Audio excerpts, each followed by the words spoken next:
Ideas have consequences, sometimes good, sometimes bad, and sometimes catastrophic, like the ideas of Karl Marx. Born in Trier, Germany in 1818, Marx didn't invent communism, but it was on his ideas that Lenin and Stalin built the Soviet Union, Mao built communist China, and innumerable other tyrants, from the Kims in North Korea to the Castros in Cuba, built their communist regimes.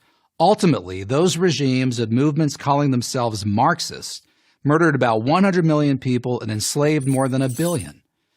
Marx believed that workers, specifically those who did manual labor, were exploited by capitalists, the people who owned, as Marx put it, the means of production, specifically factories, but who did very little physical labor themselves.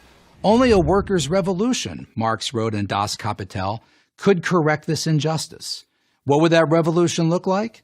Marx and his collaborator Friedrich Engels spelled it out point by point in the Communist Manifesto. It included the abolition of property and inheritance, and the centralization of credit, communication, and transport in the hands of the state, and a lot more along the same lines. In other words, the state owns and controls pretty much everything. This notion was widely discussed and debated in European intellectual circles during Marx's lifetime, but nothing much came of it until Vladimir Lenin took power in Russia in 1917.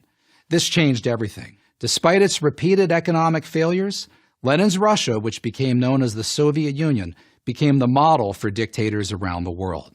Wherever Marx's ideas were practiced, life got worse. Not by a little, but by a lot. There is not a single exception to this rule. Not the Soviet Union, not Eastern Europe, not China, not North Korea, not Vietnam, not Cuba, not Venezuela, not Bolivia, not Zimbabwe. Wherever Marxism goes, economic collapse, terror, and famine follow. So, if cataclysmic failure, meaning terrible human suffering, is the inevitable legacy of Marxism, why do so many people, and now especially young people, defend it? The most common answer Marxism's advocates offer is that they, whoever they are, Lenin, Stalin, Chavez, never really practiced Marxism. They all somehow got it wrong.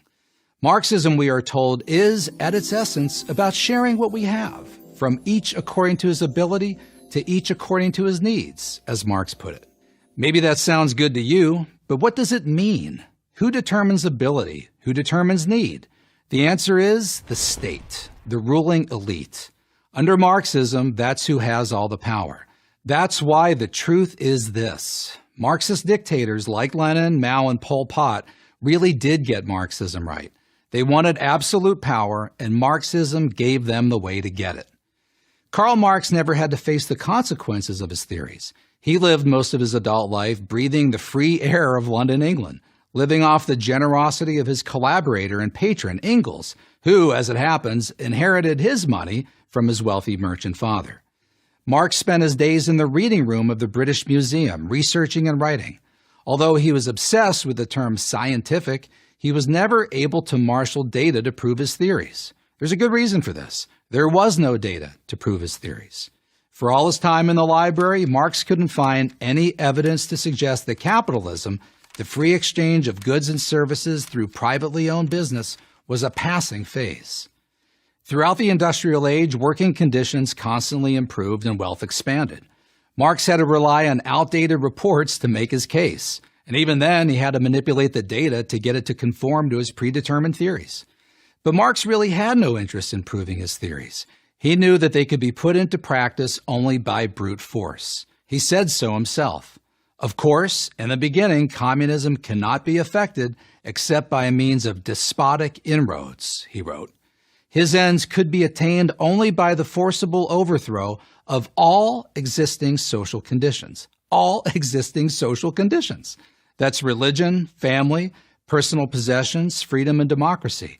They all had to go in order to achieve Marx's vision of an earthly paradise. But since few people give up their liberties and property voluntarily, creating a Marxist state has always required guns, prisons, and summary executions. Marx's many disciples from Lenin on never considered this a problem. Some, like revolutionary poster boy Che Guevara, considered it a bonus. I don't need proof to execute a man, Che is said to have boasted.